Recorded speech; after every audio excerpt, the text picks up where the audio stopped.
warahmatullahi wabarakatuh.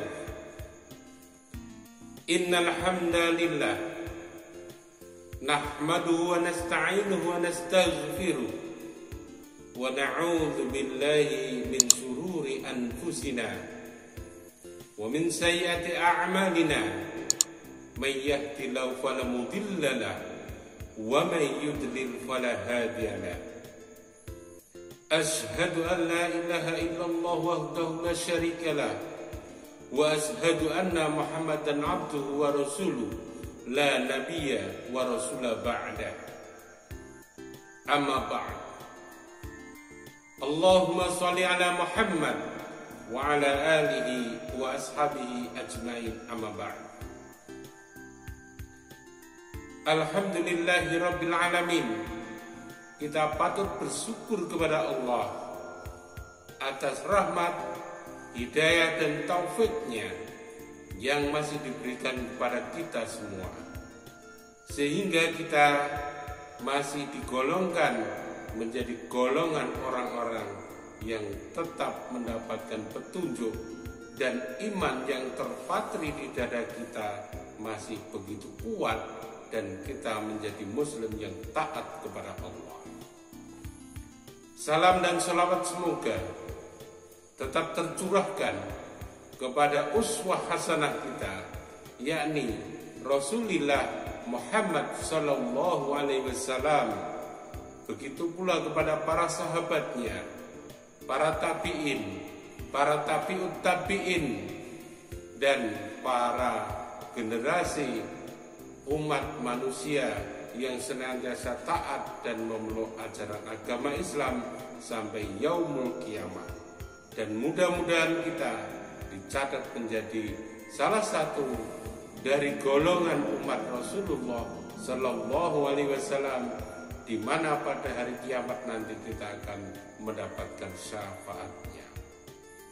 Saudara-saudara sekalian yang berbahagia, sebelum saya menyampaikan topik perkuliahan kita pada kesempatan ini, saya persilakan saudara-saudara sekalian untuk melakukan presensi atau absen melalui live chat untuk mengikuti perkuliahan yang saya sampaikan melalui video ini.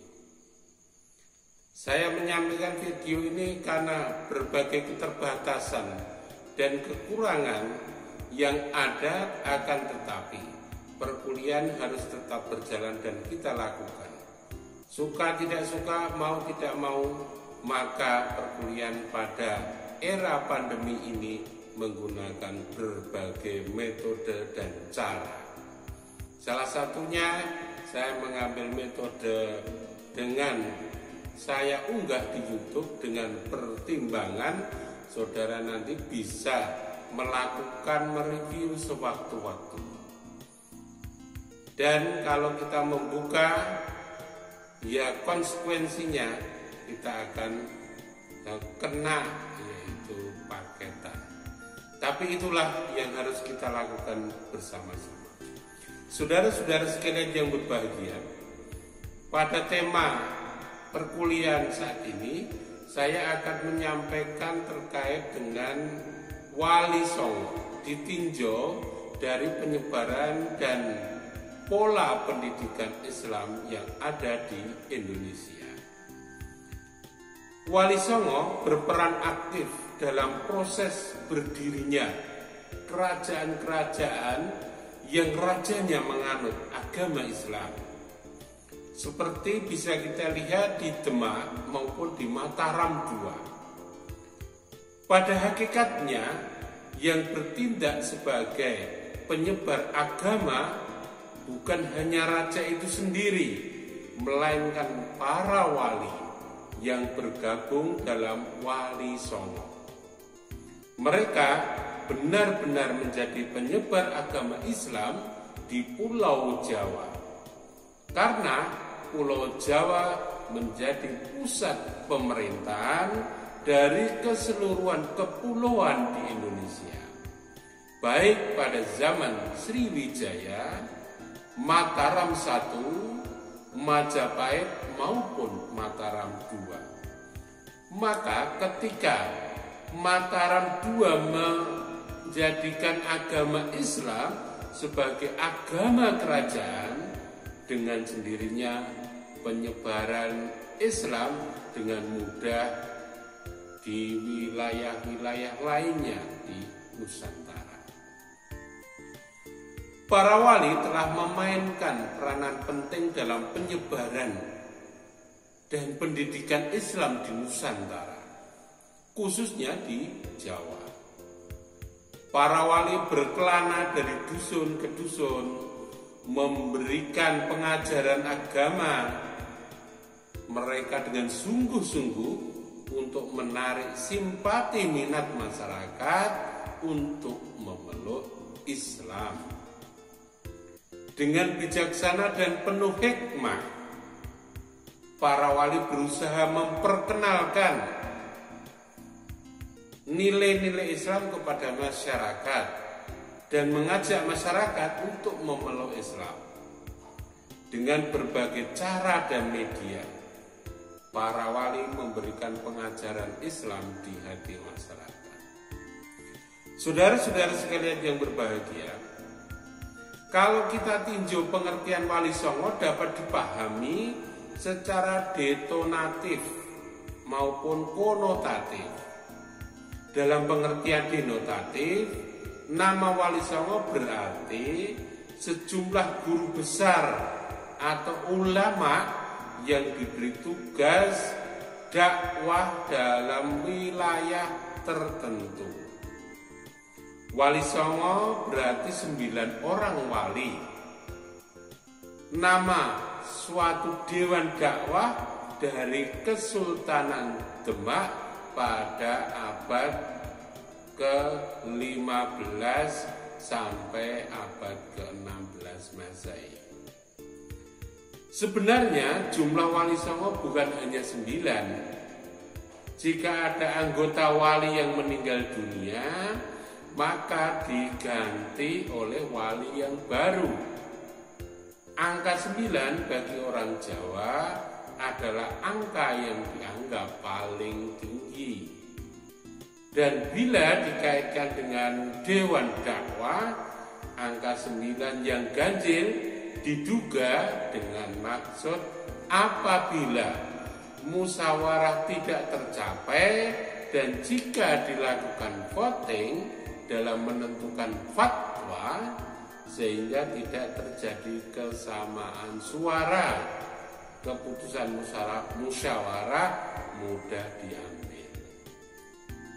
Sedangkan dalam pengertian konotatif, bahwa seseorang yang mampu mengendalikan bahan hawa songo atau 9 lubang pada diri manusia, maka dia akan memperoleh predikat bagi seseorang yang kecintaannya kepada Allah melebihi yang lain dan dibuktikan dengan amal perbuatannya, tutur katanya, tingkah lakunya, bahkan angan-angan di dalam hatinya.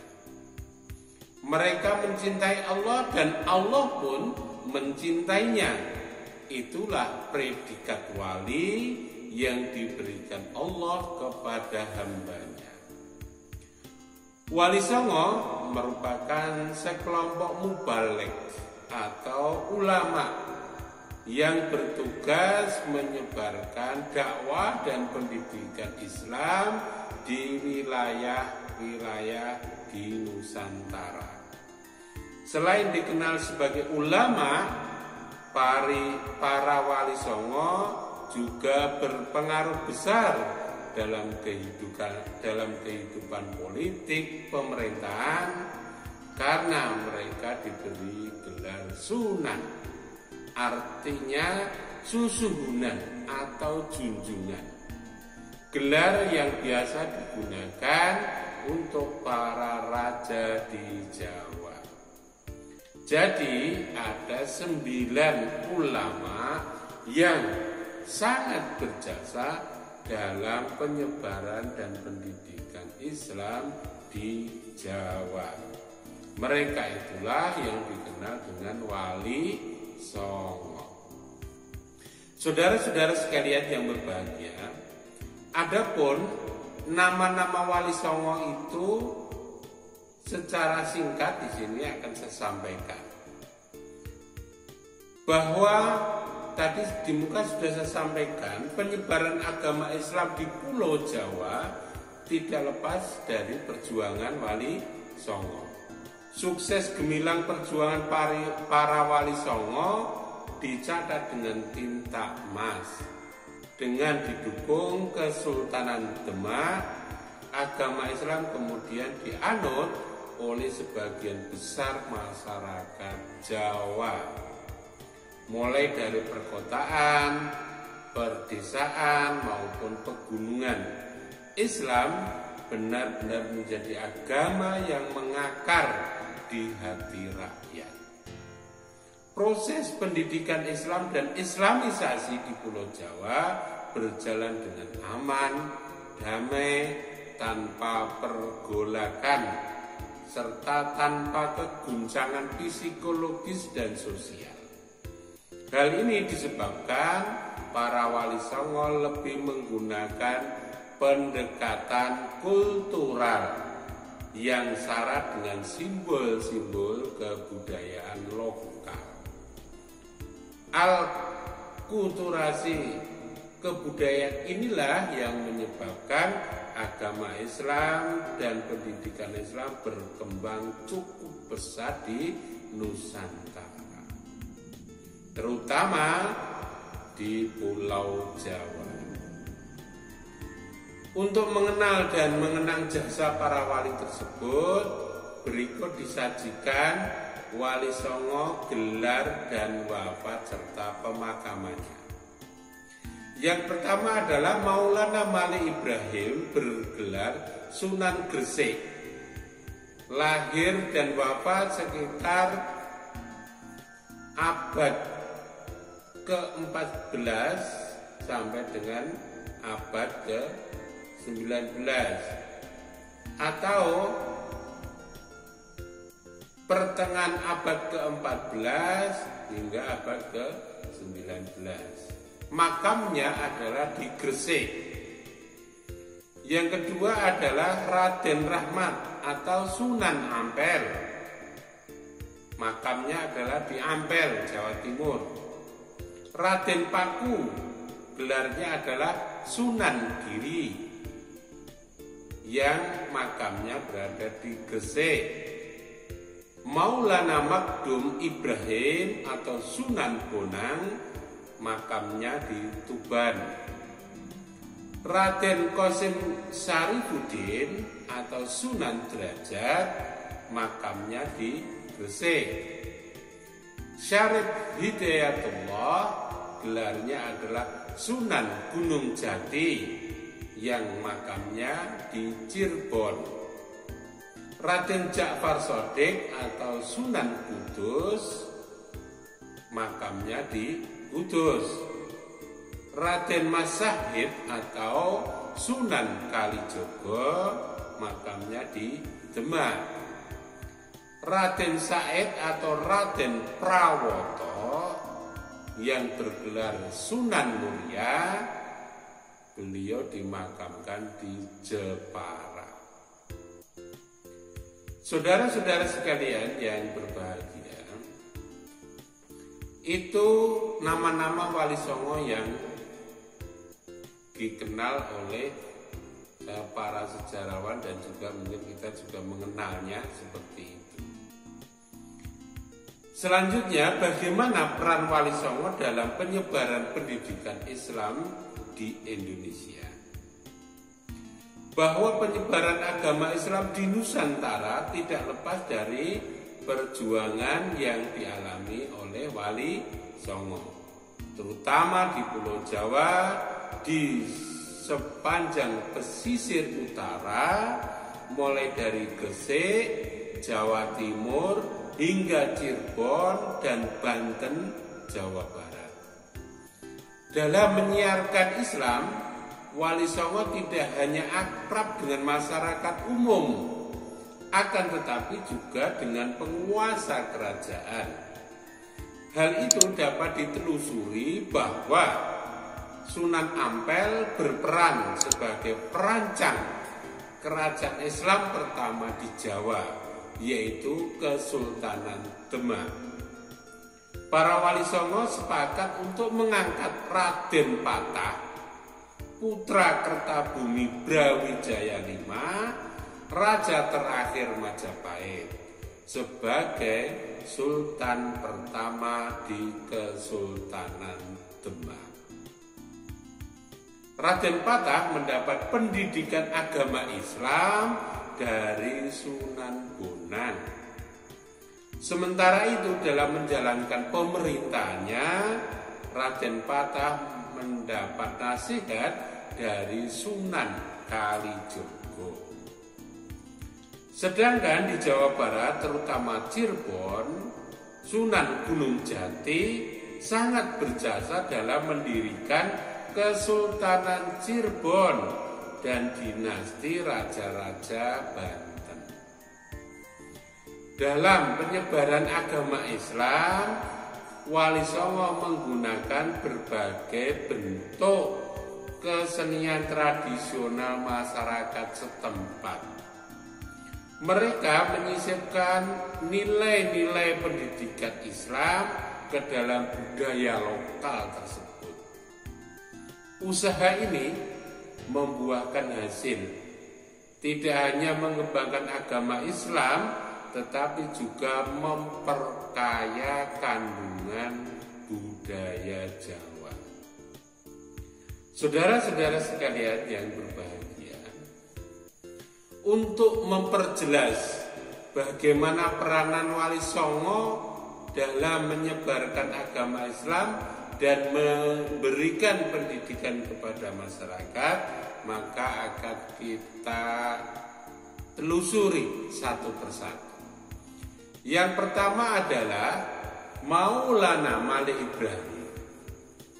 Bahwa Maulana Malik Ibrahim mempunyai beberapa nama, yaitu Maulana Maghribi, atau ada yang menyebut dengan Syekh Maghribi atau Sunan Gresik. Beliau termasuk salah satu dari Wali Songo yang menyebarkan agama Islam di Gresik, Jawa Timur. Maulana Malik Ibrahim sesungguhnya masih garis keturunan dari Zainal Abidin Al-Husain Ibnu Ali bin Abi Thalib. Sunan Gresik berasal dari daerah Maghribi, yaitu Afrika Utara. Ia datang ke Indonesia pada zaman Majapahit sekitar tahun 1379 Masehi. Untuk apa? Menyiarkan agama Islam. Bersama dengan Raja Cermin dan putra-putrinya, Raja Cermin adalah Raja Hindustan. Sedangkan Sunan Gresik wafat pada tahun 1419 Masehi. Yang tadi makamnya berada di Gresik, Jawa Timur, yaitu di Gapura Wetan, Gresik, Jawa Timur. Sunan Gresik diyakini sebagai pelopor pendidikan agama Islam di Jawa. Ia berdakwah secara intensif dan bijaksana. Sunan Gresik bukan orang Jawa, tetapi ia mampu mengantisipasi keadaan masyarakat yang dihadapinya. Sebelum datangnya Maulana Malik Ibrahim di Gresik, di tanah Jawa sudah banyak perkampungan Islam, terutama di daerah Leran. Setelah kedatangan Maulana Malik Ibrahim, agama Islam berkembang cukup pesat di Gresik. Sehingga orang yang berguru atau sehingga banyak orang-orang yang berguru kepada Sunan Gresik atau Maulana Malik Ibrahim.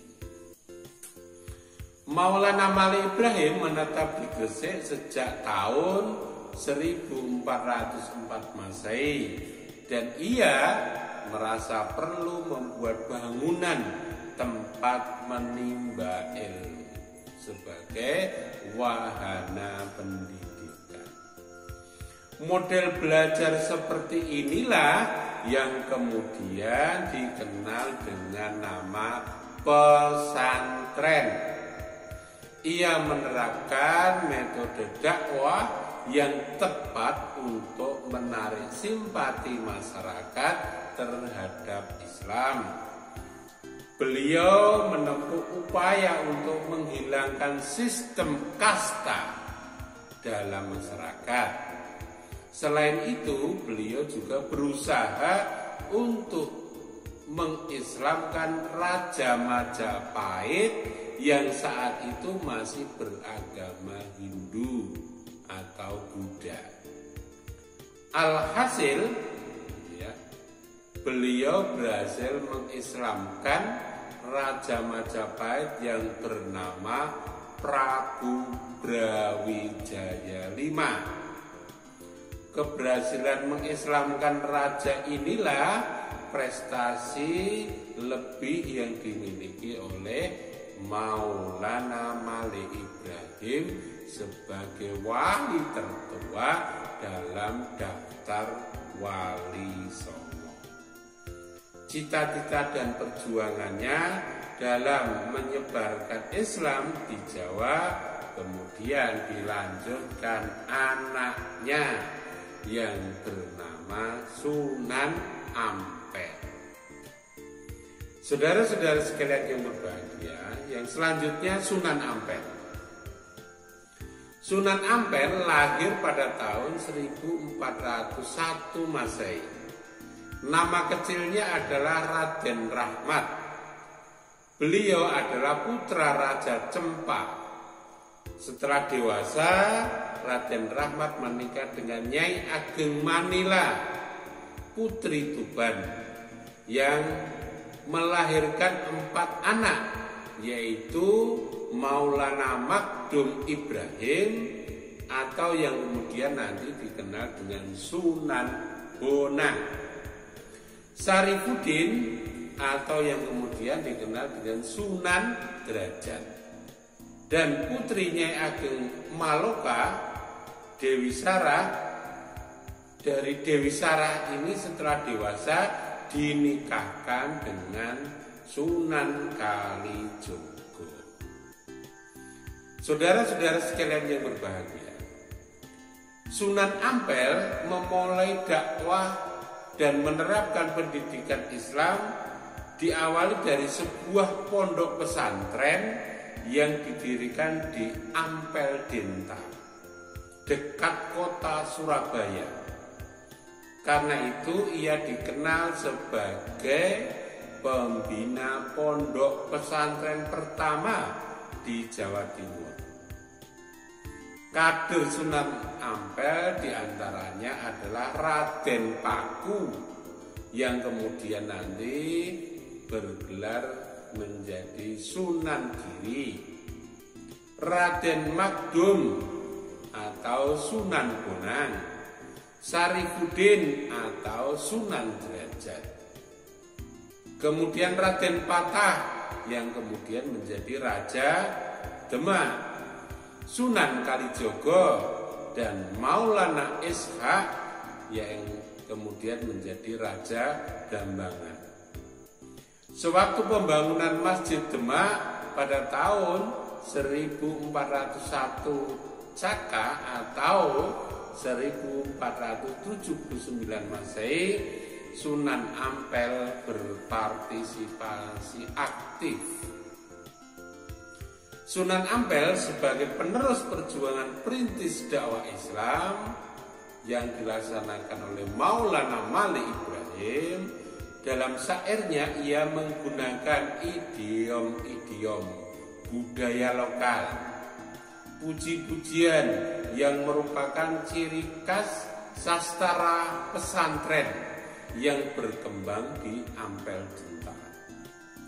Strategi dakwah inilah yang kemudian dilakukan juga oleh Sunan Ampel, karena sebenarnya ia telah sependapat dengan adat istiadat Jawa pada masa itu. Misalnya, kebiasaan mengadakan sesaji atau selamatan, namun sebagai wali, Sunan Ampel berupaya memberi warna Islam seperti puji-pujian, selawatan, dan berbagai zikir lainnya.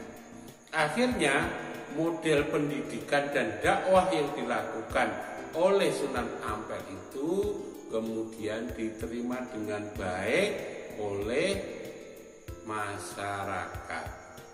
Bahkan sampai sekarang masih ada yang dilestarikan di kalangan sebagian umat Islam. Itulah model pendidikan yang diterapkan, dilakukan oleh Sunan Ampel. Saudara-saudara sekalian yang berbahagia, yang ketiga adalah Sunan Giri. Sunan Giri adalah salah satu dari Wali Songo yang bertugas menyiarkan agama Islam di kawasan Jawa Timur, tepatnya di daerah Gresik. Beliau hidup antara tahun 1365 sampai dengan 1428 Masehi. Ayahnya bernama Maulana Ishaq yang berasal dari Pasai. Ibunya bernama Sekardadu, putri Raja Blambangan Prabu Minak Sembuyu. Nama kecil dari Sunan Giri adalah Jaka Samudra. Masa kecilnya diasuh oleh janda kaya raya, yaitu Nyai Gede Pinate. Menjelang dewasa, Jaka Samudra berguru kepada Sunan Ampel. Oleh Sunan Ampel, Jaka Samudra diberi gelar Raden Paku bersama Makdum Ibrahim atau Sunan Bonang. Raden Paku pergi haji ke Makkah. Di Makkah inilah Raden Paku berjumpa dengan ayahnya Maulana Ishaq yang bergelar Syekh Awalul Islam. Nah, sepulang dari pergi haji inilah Raden Paku kemudian mendirikan pesantren di Giri, Gresik, sehingga orang menyebutnya sebagai Sunan Giri. Dakwah Islam kemudian dikembangkan oleh Sunan Giri adalah dengan menggunakan jalur budaya. Seperti ini model pendidikan yang disampaikan oleh Sunan Giri, ya. Seperti jetungan, jamuran, gula ganti, cublak-cublak suweng, tembang asmarandono maupun tembang pocong. Warisan seni budaya yang hingga kini masih dikembangkan adalah lagu ilir-ilir. Lagu ilir-ilir ini memberi rasa optimis kepada seseorang yang sedang melakukan amal kebaikan, agar amal kebaikan itu berguna untuk bekal di hari akhir. Sunan Giri terbilang sukses berdakwah dan memberikan pendidikan Islam melalui seni budaya. Di samping itu juga mengembangkan jaringan dakwahnya hingga ke Bawean, Lombok, Ternate, dan tiduri di Maluku. Kesuksesan Sunan Giri tidak hanya di bidang seni budaya saja, tetapi juga di bidang pendidikan dan politik. Di daerah Gresik dan sekitarnya, dinasti Giri sangat dihormati dan ditaati. Bahkan untuk urusan politik pun diserahkan kepada dinasti Giri. Saudara-saudara sekalian yang berbahagia, selanjutnya yang keempat adalah Sunan Bonang.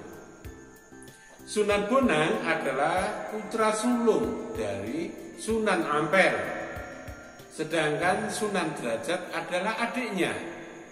Adik bungsunya bernama Dewi Sara yang menikah dengan Sunan Kalijogo. Sunan Bonang merupakan salah satu guru dari Sunan Kalijogo. Nama lain dari Sunan Bonang adalah Raden Magdum atau Maulana Magdum Ibrahim. Diperkirakan hidup pada zaman akhir kerajaan Majapahit, sekitar tahun 1400 Saka atau 1478 Masehi. Saudara-saudara sekalian yang berbahagia, Sunan Bonang pernah membantu Raden Patah dalam mendirikan Masjid Demak. Selain itu, ia juga ikut berdakwah menyebarkan agama Islam.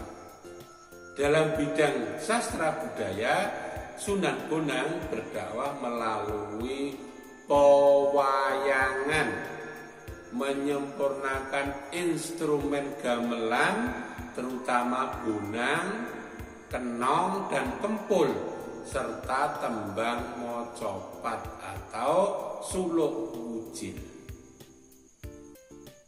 Jadi dengan demikian yang dilakukan oleh Sunan Bonang dalam menerapkan dakwah dan memberikan pendidikan kepada masyarakat, menyesuaikan diri dengan corak kebudayaan masyarakat Jawa yang menggemari wayang dan musik gamelan.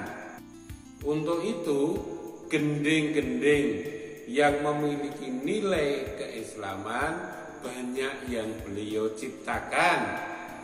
Seperti bait lagu diselingi dengan ucapan 2 kalimat syahadah atau syahadatain, sehingga musik gamelan yang mengiringinya kini dikenal dengan istilah sekaten. Sekaten yang dimaksud adalah syahadatain, yaitu mengucapkan asyhadu an la ilaha illallah wa asyhadu anna Muhammadur Rasulullah. Saudara-saudara sekalian yang berbahagia, itulah metodologi pendidikan yang disampaikan oleh Sunan Bonang. Sunan Bonang diperkirakan wafat pada tahun 1525 Masehi di Tuban, dan telah berhasil menyebarkan para santrinya untuk berdakwah ke segenap penjuru Nusantara. Yang kelima adalah Sunan Derajat. Saudara-saudara sekalian yang berbahagia, anggota Dewan Wali Songo yang perlu diketahui juga adalah Sunan Derajat. Kata derajat berasal dari bahasa Arab, yaitu darajat, yang berarti kualitas atau mutu, kualitas mutu. Sunan Derajat adalah putra Sunan Ampel. Nama kecilnya adalah Syarifuddin atau Raden Qasim. Sunan Derajat memiliki nama lain Sunan Mahmud, Sunan Mayang Madu, Sunan Muryopodo, Sunan Imam Maulana Hasim, Syekh Makaseh, saya ulangi, Syekh Masakeh, Pangeran Sarifudin, Pangeran Kadrajat, dan Masyaikh Munar. Sunan Derajat diperkirakan hidup pada masa kerajaan Majapahit ketika mengalami kemunduran sekitar tahun 1400 Saka atau 1478 Masehi, yang saat itu masyarakat tengah dilanda paceklik dan krisis ekonomi. Maka Raden Qasim pada masa mudanya mendapat tugas dari ayahnya, yaitu Sunan Ampel, untuk mendidik dan mengajarkan Islam di pesisir Gresik. Sedangkan Raden Qasim dipanggil dengan Sunan Derajat berkaitan dengan membuka lahan dakwah Islam di perbukitan Desa Derajat yang dikenal sebagai tempat angker atau keramat. Atas petunjuk Sunan Giri, Sunan Derajat menempati sisi perbukitan selatan yang kini menjadi kompleks pemakaman Dalem Dhuwur. Sunan Derajat mendirikan masjid sebagai tempat berdakwah mengajarkan agama Islam kepada para penduduk. Saudara-saudara sekalian yang berbahagia, Sunan Derajat dikenal akan kearifan dan kedermawanannya. Ia mengajarkan budi pekerti luhur. Saya ulangi, beliau Sunan Derajat mengajarkan budi pekerti luhur dengan kaidah tidak saling menyakiti, baik melalui perkataan maupun perbuatan. Petuahnya yang terkenal adalah Bapang Den Simpangi. Saya ulangi, Bapang Den Simpangi. Ono catur mungkur. Bapang Den Simpangi, ono catur mungkur. Artinya, jangan mendengar pembicaraan yang menjelek-jelekan orang lain, apalagi melakukan perbuatan itu. Ini mendengarkan saja tidak boleh, apalagi melakukan. Melakukan apa? Menjelek-jelekan orang lain.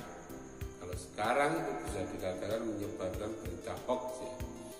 Menyebarkan tidak boleh, mendengarkan saja tidak boleh, apalagi menyebarkan. Ini apa itu model pendidikan dahulu sudah dilaksanakan oleh Sunan Derajat. Sunan Derajat dalam memperkenalkan Islam melalui konsep dakwah bil hikmah dengan cara bijaksana tanpa paksaan dan menyampaikan ajaran Islam. Sunan Derajat menempuh 5 metode.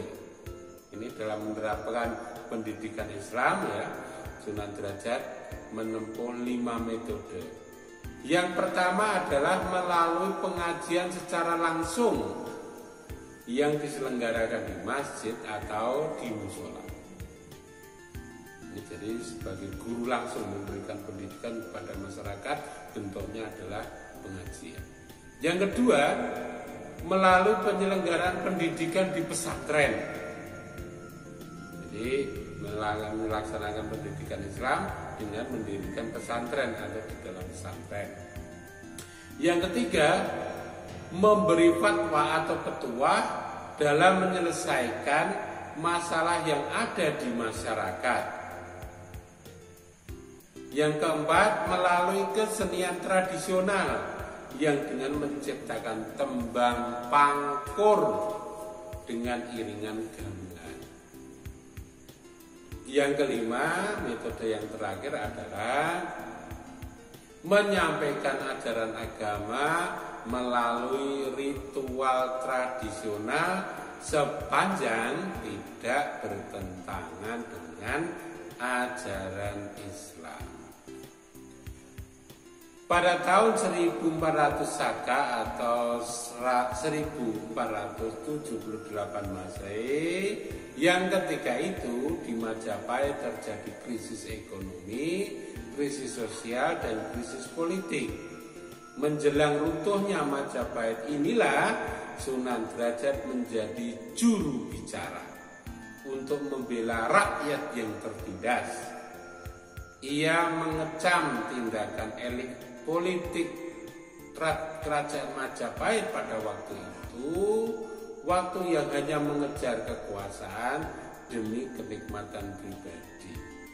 Maka Sunan Derajat mengendaki keselarasan lahir dan batin, jasmani dan rohani, dunia dan akhirat, supaya hidupnya sejahtera. Hidup di dunia yang fana ini harus dimanfaatkan sebaik-baiknya, yaitu untuk beriman dan beramal soleh. Sunan Derajat banyak memberi pertolongan kepada yatim piatu, fakir miskin, orang sakit, dan orang-orang yang hidup dalam kesengsaraan. Perhatiannya yang besar terhadap masalah sosial sangat tepat pada masa itu karena sedang terjadi krisis multidimensional menjelang runtuhnya Majapahit. Jadi itulah model pendidikan yang disampaikan oleh Sunan Derajat.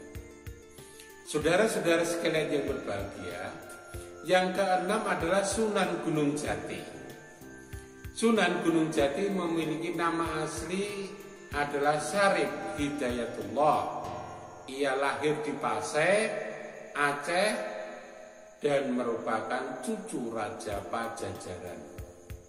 Setelah menginjak dewasa, ia pergi ke Makkah untuk memperdalam ilmu agama lebih kurang selama 3 tahun. Ia juga pernah berguru kepada Syekh Tajuddin. Saya ulangi, ia pernah berguru kepada Syekh Tajuddin Al-Kubri dan Syekh Athaillah Sazili. Kemudian ia ke Baghdad untuk belajar tasawuf, lalu kembali ke negerinya. Kedatangan bangsa Portugis ke Malaka pada akhir abad ke-15 menyebabkan derita mendalam bagi rakyat. Yang saat itu terjadi peperangan antara Sultan Mahmud Shah yang mempertahankan wilayah kekuasaannya melawan bangsa pendatang Portugis. Sementara itu di deretan Semenanjung Malaya, tepatnya di wilayah Kesultanan Malaka, pasukan Portugis mendesak tentara Sultan Mahmud. Portugis berhasil merebut kedaulatan dan kemerdekaan rakyat Malaka di bawah pimpinan Sultan Mahmud. Rakyat Malaka yang sebagian besar memeluk Islam menjadi porak-poranda. Dan akhirnya pada tahun 1511 Masehi, bangsa Portugis berhasil menguasai Malaka, sebuah tempat yang sangat ramai dikunjungi oleh para pedagang Islam. Saudara-saudara sekalian yang berbahagia, Sunan Gunung Jati pergi ke Jawa, yaitu ke Kerajaan Demak. Di Demak inilah beliau diterima dengan tangan terbuka oleh Sultan Trenggono yang memerintah antara tahun 1512 sampai 1546 Masehi. Ekspansi Portugis ke daerah Jawa, ekspansi Portugis ke daerah wilayah Jawa Barat tidak dibenarkan oleh kerajaan Demak. Maka di bawah pimpinan Syarif Hidayatullah, Demak berhasil membendung Portugis di Jawa Barat. Sunan Gunung Jati adalah wali yang cukup berperan dalam penyebaran Islam di Jawa Barat, khususnya di Cirebon. Ia merupakan pendiri Kesultanan Banten. Kesultanan Banten dimulai dari putranya, yaitu Sultan Maulana Hasanuddin.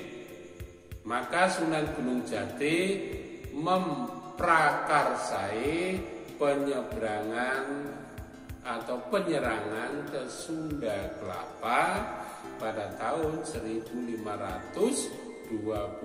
Masehi di bawah kepemimpinan Fathahillah. Sunda Kelapa dapat dikendalikan oleh Fathahillah dan memindahkannya ke Cirebon.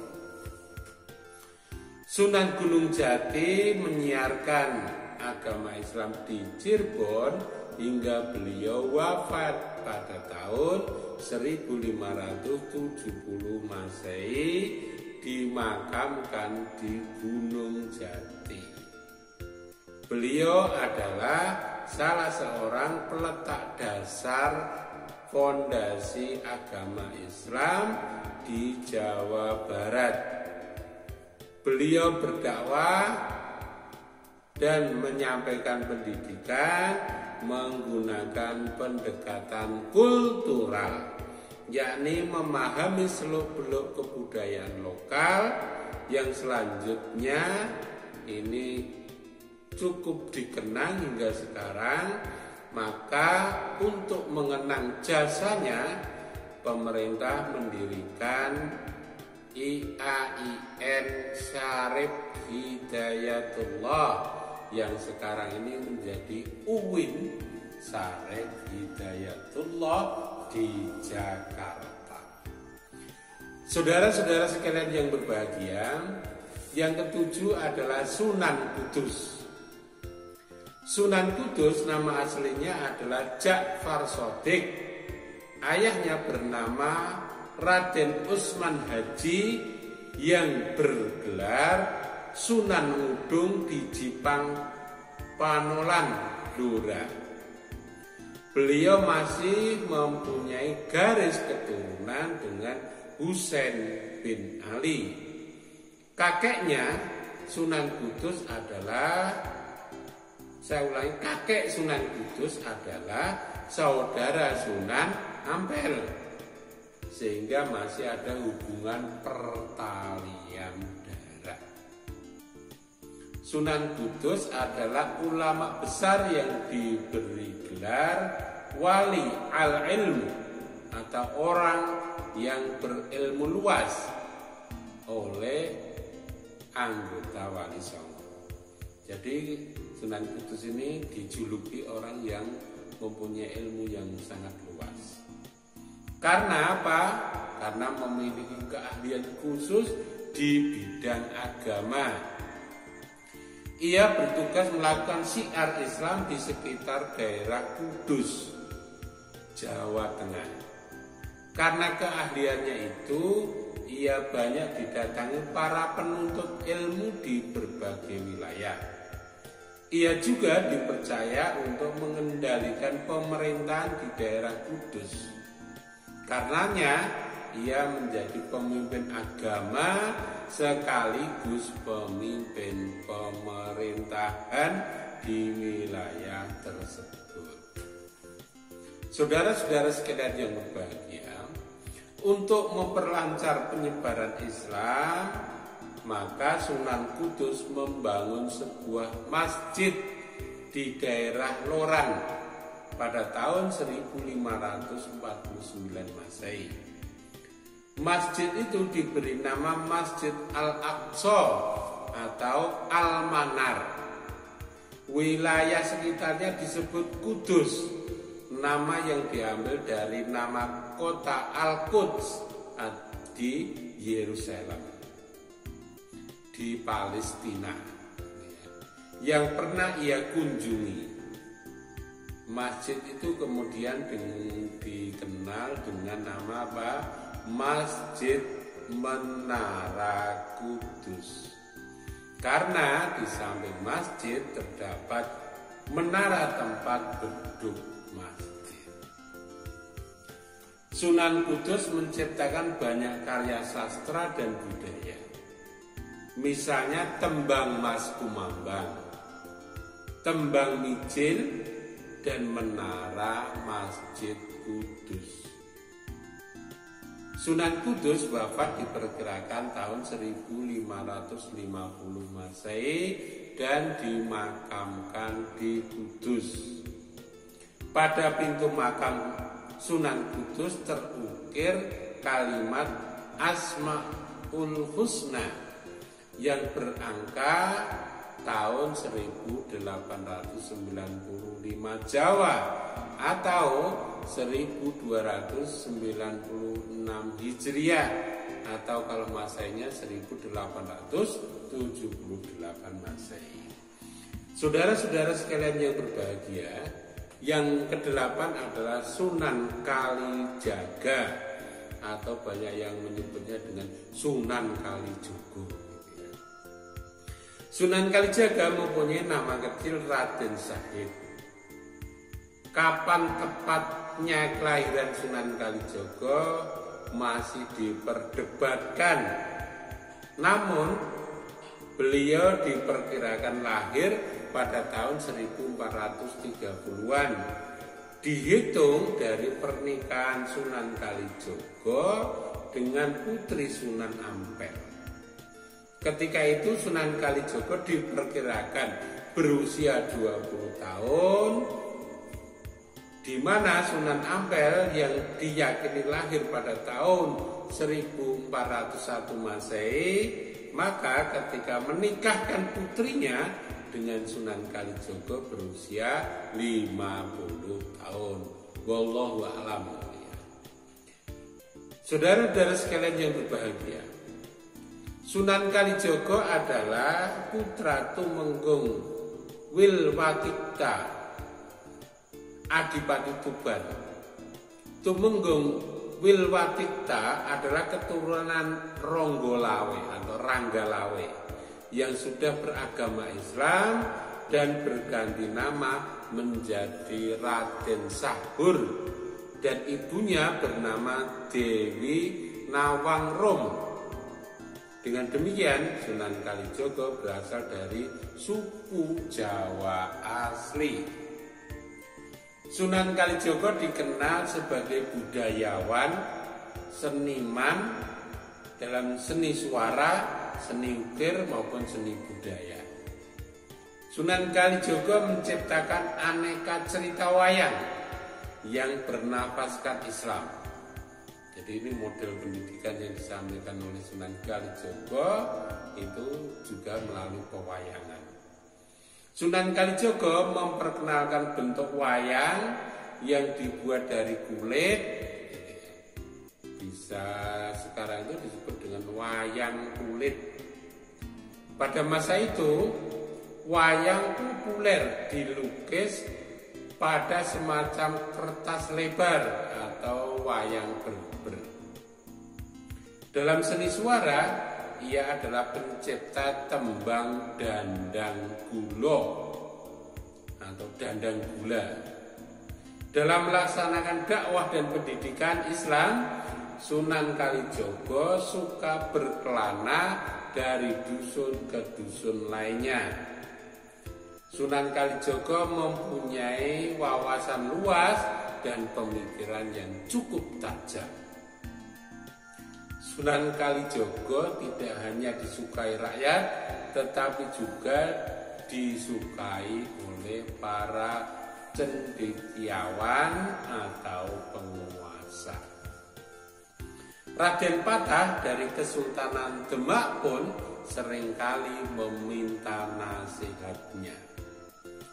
Dalam menyampaikan ajaran Islam dan pendidikan Islam, Sunan Kalijogo terbilang bijaksana dan mudah diterima oleh berbagai lapisan masyarakat. penggunaan pendidikan yang dilakukan oleh Sunan Kalijaga adalah dalam menjelaskan wejangan atau petuah didasarkan pada 3 hal, yaitu momong, momor, dan momot. Saya ulang lagi ini, petuahnya Sunan Kalijaga itu momong, momor, momot. Apa yang dimaksud dengan momong? Momong berarti bersedia untuk mengasuh, membimbing, dan mengarahkan. Sunan Kalijaga memberikan pedoman bagi setiap juru dakwah untuk dapat mengasuh, membimbing, dan mengarahkan para jemaah kepada jalan yang benar. Ibarat anak yang belum dapat hidup mandiri, pihak pengasuh berkewajiban untuk membimbing dan mengarahkan mereka untuk dapat hidup mandiri. Begitulah yang diterapkan atau begitulah pendidikan yang diterapkan oleh Sunan Kalijaga kepada para santri yang berguru kepadanya. Ini yang disebut dengan momong. Momong itu bahasa Jawa, bahasa Indonesianya adalah mengasuh atau membimbing. Kemudian yang kedua tadi apa? Momor. Momor berarti bersedia untuk bergaul, berbaur, berkawan, dan bersahabat. Hal ini dimaksudkan agar pihak lain dapat merasa akrab dalam persahabatan. Sikap bersahabat tanpa jarak dengan dijiwai kejujuran dan ketulusan membuat kawan yang diajak bergaul bertambah segan dan hormat. Sunan Kalijaga dihormati oleh segenap masyarakat Jawa karena kebijaksanaannya dalam melakukan pergaulan sehari-hari. Kemudian yang ketiga adalah momot. Apa yang dimaksud dengan momot? Momot berarti kesediaan untuk menampung aspirasi dan inspirasi dari berbagai kalangan yang beraneka ragam. Sunan Kalijaga berhasil menempatkan diri baik pada posisi keagamaan, kekuasaan, dan kebudayaan. Pada masa kekuasaan Kesultanan Demak, kekuasaan berada di tangan sultan. Urusan agama diserahkan kepada para wali, dan dinamika kebudayaan masih tumbuh subur di tengah-tengah masyarakat, sehingga Sunan Kalijaga dapat memadukan ketiganya secara selaras, seimbang, dan serasi. Itulah model pendidikan pada zaman dulu yang diterapkan oleh Sunan Kalijaga. Kemudian yang ke-9 adalah Sunan Muria. Sunan Muria adalah putra dari Sunan Kalijaga. Ibunya bernama Dewi Sara. Nama kecil Sunan Muria adalah Raden Umar Said, Raden Said, atau disebut dengan Raden Prawoto. Disebut Sunan Muria karena wilayah syiar Islam meliputi lingkungan Gunung Muria. Sunan Muria dikenal sebagai wali yang berjasa bagi penyebaran dan pendidikan Islam di daerah pedesaan.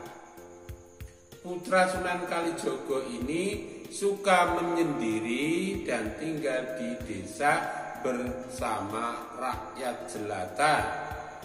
Dalam menyiarkan Islam, Sunan Muria selalu menjadikan desa-desa terpencil sebagai tempat untuk berdakwah dan menyelenggarakan pendidikan Islam. Sunan Muria dalam berdakwah gayanya moderat, gayanya moderat gitu ya.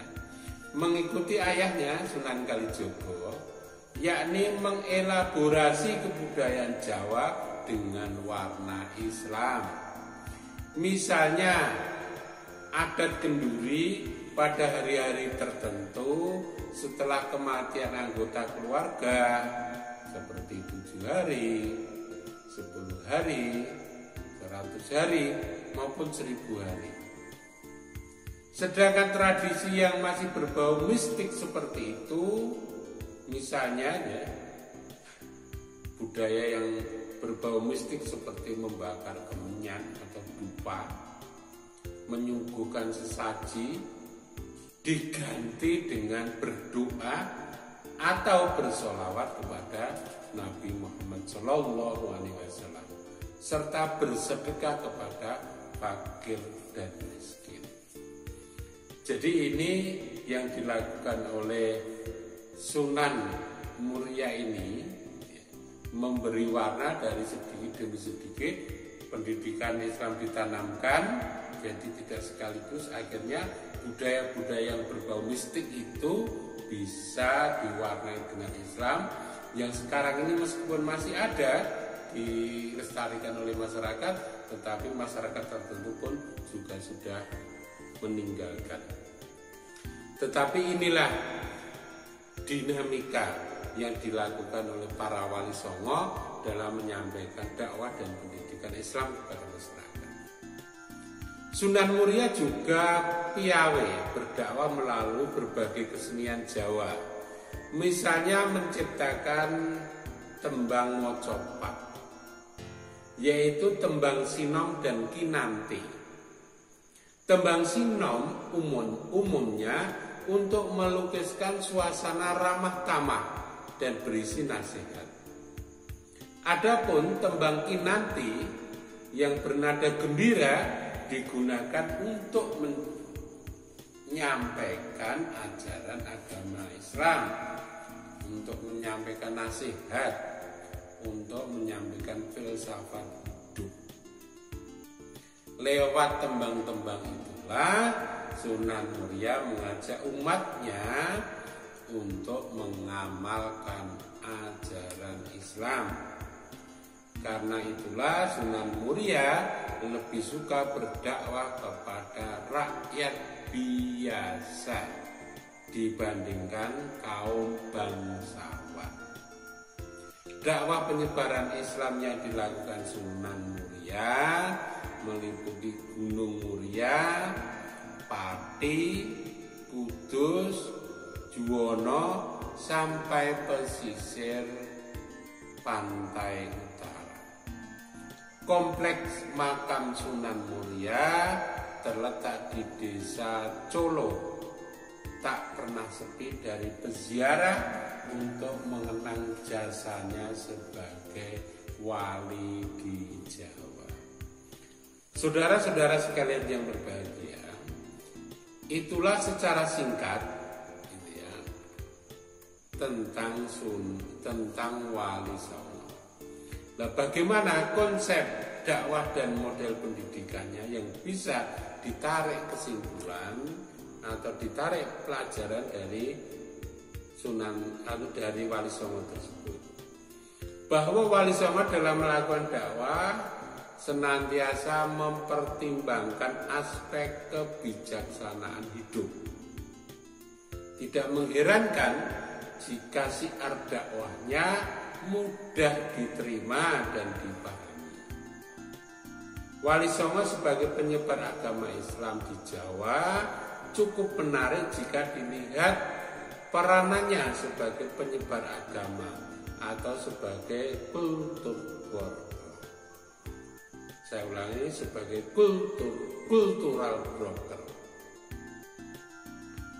Pada saat kelompok pedagang dan petani yang sebagian besar telah memeluk agama Islam, seperti halnya kiai, guru tarekat, maka ada dua kutub anggapan yang menyangkut asal-usul dan garis keturunan para wali.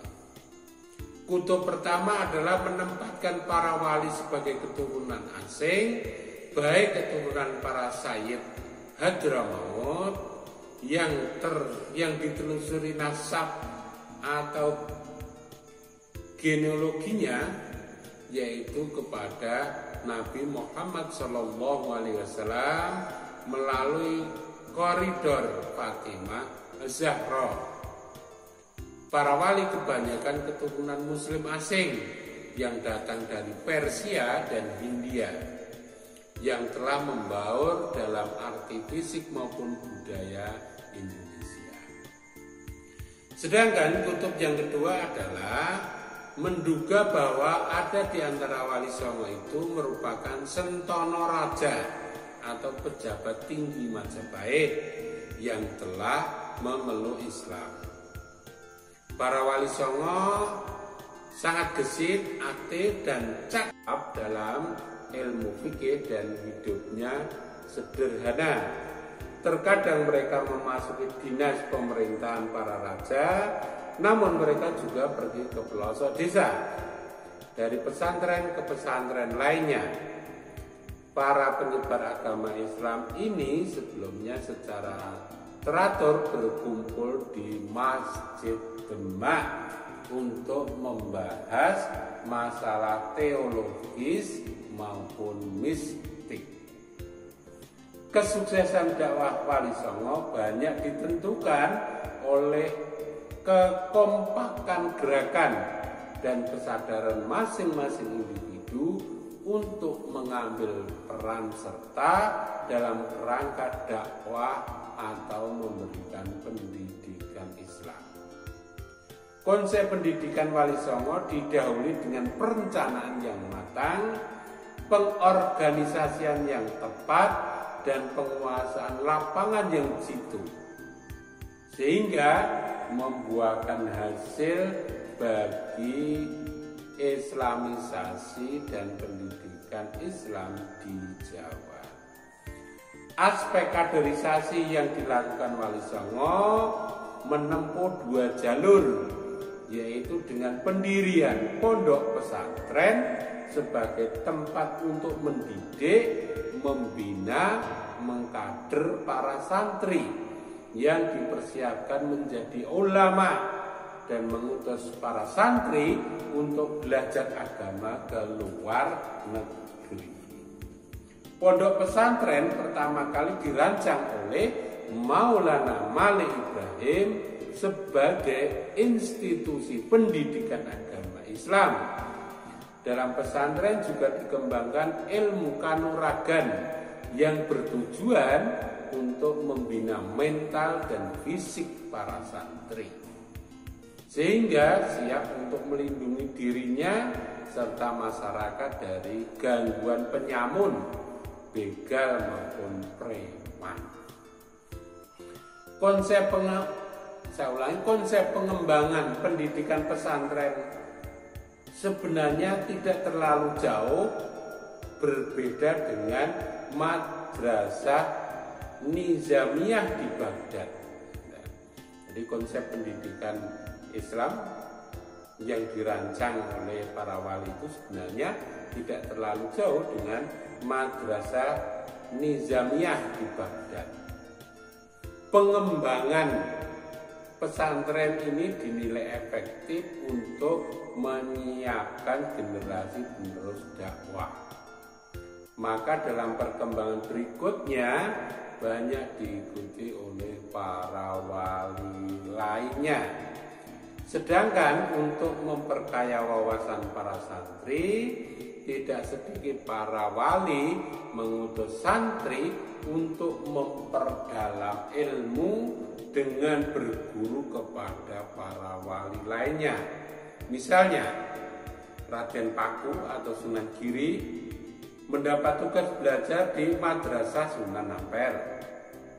Setelah cukup menuntut ilmu, Raden Paku dan Maulana Maghdum Ibrahim, putra Sunan, diperintahkan untuk berhaji, melaksanakan haji di Makkah untuk menuntut ilmu kepada syekh atau ahli-ahli agama di Mekah. Itulah sekilas tentang konsep dan pendidikan yang dijalankan oleh Wali Songo dalam rangka proses Islamisasi di Nusantara, terutama di Pulau Jawa. Saudara-saudara sekalian yang berbahagia, itulah yang dapat saya sampaikan pada pertemuan ini, dan selanjutnya saya ingatkan kembali bagi saudara yang belum bergabung, silakan segera bergabung dan absen untuk komen melalui live chat. Demikian yang saya sampaikan, mudah-mudahan dapat dimaklumi bersama dan mudah-mudahan kita tetap dalam lindungan dari Allah Subhanahu wa taala, tetap jaga iman, jaga imun supaya hidup kita aman di dunia dan selamat di akhirat. Demikian yang saya sampaikan, lebih kurangnya mohon maaf. Akhirul kalam, billahi taufiq wal hidayah. Wassalamualaikum warahmatullahi wabarakatuh.